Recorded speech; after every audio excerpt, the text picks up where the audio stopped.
პეტერი და გველი. იყო და არა იყო რა. იყო ერთი კეთილი მწყემსი.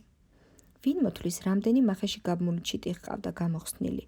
ან და რამდენჯერ გადაარჩინა ჭიანჭველების ბუდე, რომ იმ ღვთისპირისაგან გადავარდნილ ბიჭებს არ დაენგრიათ. პეტერი ყოველ ცისმარე დღეს მიერეკებოდა ფარას საძოვარზე.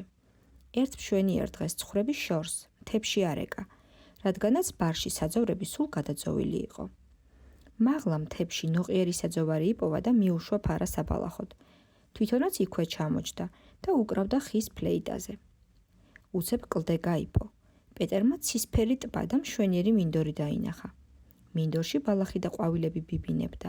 ტბიდან კი გადამღრძვალი დედაბერი ამოხანხალდა და ხელი დაუქნია.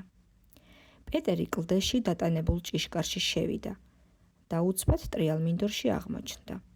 დედაბერმა კალათიდან ტოპრაკი ამოიღო, შიგნით ქვიშა იყო, ტბის ნაპირას ბალახში მოაბნია, მერე პეტერს მიუბრუნდა და უთხრა: ყური მიგდე, თუ ამ ქვიშას საღამომდე ისი აკრებ, რომ ერთი მარცვალიც არ დააკლდება, ბედს გწევო.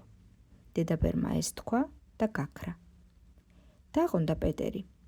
ამ ქვიშას ბალახიდან რა მომაკრეფინებს და არც შესთქომია საქმეს. დაჯდა და ისე გულსაკლავად ააკვნესა თავისი ფლეიტა, რომ მუსიკის ტკბილი ჰანგები ცისფერ ტბას გასცდა. სად იყო და სად არა, ერთი ჭიანჭველა მოცოცდა. მას მოჰყვა მეორე, მესამე და ასე მოვიდა ჭიანჭველების ლაშქარი. ყველა ბეჯითად შეუდგა მუშაობას. სულ აკრიფეს ქვიშის მარცვლები და ერთად მოაგროვეს. ჯერ არ დაღამებულიყო.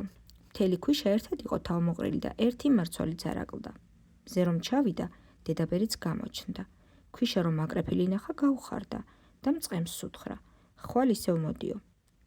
მეორე დღეს პეტერმა თავისი ფარა ისევ გარეკა მთებში. კლდის კედელი მეორედაც გაიხსნა და დედაბერი ისევ გამოჩნდა. ახლა წინსაფრის კალთით ხორბალი მოჰქონდა. დედაბერმა ხორბალი შორს მინდურად ქვაღორღიან ადგილას მოაბნია და მწყემს უთხრა: თუ ამ ხორბალს საღამომდე ისი აკრებ, ერთი მარცვალიც არ დააკლდება, ბედს გწევო. და გაქრა. დაღონდა ისევ პეტერი. ამ ხორბალს რა ამაკრეფინებს, იფიქრა. დაჯდა და დაუკრა თავის ხის ფლეიტაზე. მუსიკის ტკბილი ჰანგები ცისფერ ტბას გასცდა. ჯერ ერთი ჩიტი მოფრინდა, მას მოჰყვა მეორე, მესამე და ბოლოს იმდენმა მოიყარა თავი, თვლა აღარ იყო. მათ აკენკეს ხორბალი, ერთად შეაგროვეს და საღამომდე მორჩნენ კიდეც საქმეს. ხორბალი ისე შეაგროვებინათ, მარცვალიც არ აკლდა. მზის ჩასვლისას გამოჩნდა დედაბერიც. გაიხარა და თქვა: ხვალ ისევ მოდი, ოღონდ ახლა უფრო ძნელს საქმეს დაგავალებ. შენთან გველი მოვა, პირში ექნება გასაღები. იგი ჩუმად მოგეპარება და შემოგეხვევა, სამჯერ დაუსტვენს. მესამე დასტვენაზე ხელი გაბედულად სტაცე, პირიდან გასაღები გამოსტაცე და ბედს ეწევიო. მესამე დღეს პეტერმა ფარა მთებში ისევ გარეკა. აუხდა დედაბრის ნათქვამი. კლდე შუაზე გაიპო და იქიდან დიდი გველი გამოსრიალდა. თავს მაღლა აწეულს მოასავსავებდა. პირში მართლაც ოქროს გასაღები უბწყინავდა. უხმოდ შემოეხვია საწყალ პეტერს. პეტერს ჩიშისგან ლამის გული გაუსკდა.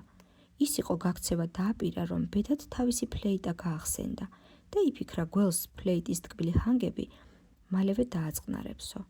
წყემსმა ყველაზე საყვარელი სიმღერა დაუკრა. გველს მართლაც მოეწონა მუსიკა და აქეთ-იქით ირწეოდა, თითქოს ცეკვავსო და ამ ცეკვაში ერთხელ დაუსტვინა. პეტერი ისევ უკრავდა ფლეიტას. გველი ცეკვავდა და ამ ცეკვაში მეორედაც დაუსტვინა. მესამედ რომ დაუსტვინა, პეტერს უკვე გადაჰყროდა გულიდან შიში, მივიდა გველთან და პირიდან გასაღები გამოსტაცა. უცებ გაისმა ткаცანი. მინდორი და ტბა და კლდე გაქრა. მათ ადგილას კი ბრწყინვალე სასახლე გაჩნდა. სასახლის ჭიშკრიდან ულამაზესი ხელმწიფის ასული გამოვიდა და პეტერს უთხრა: შენ ხარ ჩვენი მხსნელი. ერთმა ბოროტმა ჯადოქარმა მე გველად მაგცია. დედა ჩემი კი დედაბრად.